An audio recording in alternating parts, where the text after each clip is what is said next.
বাংলাদেশের শিল্প খাত আজ অস্তিত্বের সংকটে। চলমান গ্যাস সংকট, ঋণের চড়া সুদ এবং রাজনৈতিক অনিশ্চয়তা একযোগে যেন শিল্প কারখানার শ্বাসরোধ করছে।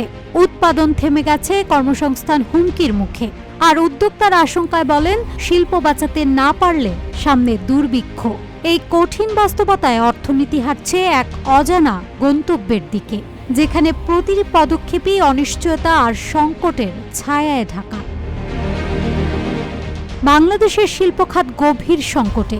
গ্যাস ও বিদ্যুৎ সংকট, ঋণের উচ্চ সুদ হার, উৎপাদন ব্যয় বৃদ্ধি ও ডলারের মূল্য বৃদ্ধি সব মিলিয়ে দেশের অর্থনীতি ভয়াবহ চ্যালেঞ্জের মুখে। শিল্প উদ্যোক্তারা বলছেন, 60% বেশি কারখানায় উৎপাদন বন্ধ রয়েছে। একাধিক কারখানা লে অফ হয়ে গেছে। অনেকে শ্রমিকদের বসিয়ে বেতন দিচ্ছেন। RICL TMX, যুগের পর যুগ স্থাপনা থাকে মজবুত। বাংলাদেশ টেক্সটাইল মিল অ্যাসোসিয়েশন সভাপতি বলেন, শিল্প উদ্যোক্তাদের গলা টিপে মেরে ফেলা হচ্ছে। এই ধারা অব্যাহত থাকলে আগামীতে ভয়াবহ দুর্ভিক্ষ দেখা দেবে। সহ সভাপতি জানান, গ্যাস না পেয়েও অনেক কারখানা 10 কোটির বেশি বিল দিচ্ছে।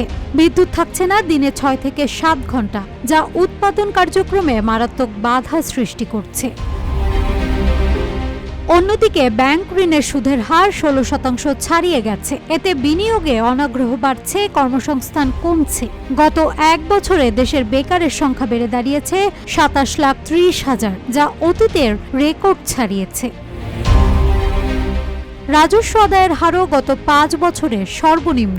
2024-25 অর্থবছরের প্রথম 10 মাসে রাজস্ব আদায়ের প্রবৃদ্ধি হয়েছে মাত্র 3.24%। রাজস্ব ঘাটতি পূরণে সরকার ব্যাংক খাত থেকে $985.79 বিলিয়ন ঋণ নিয়েছে, যা বেসরকারি খাতে ঋণ প্রবাহের চাপ সৃষ্টি করছে।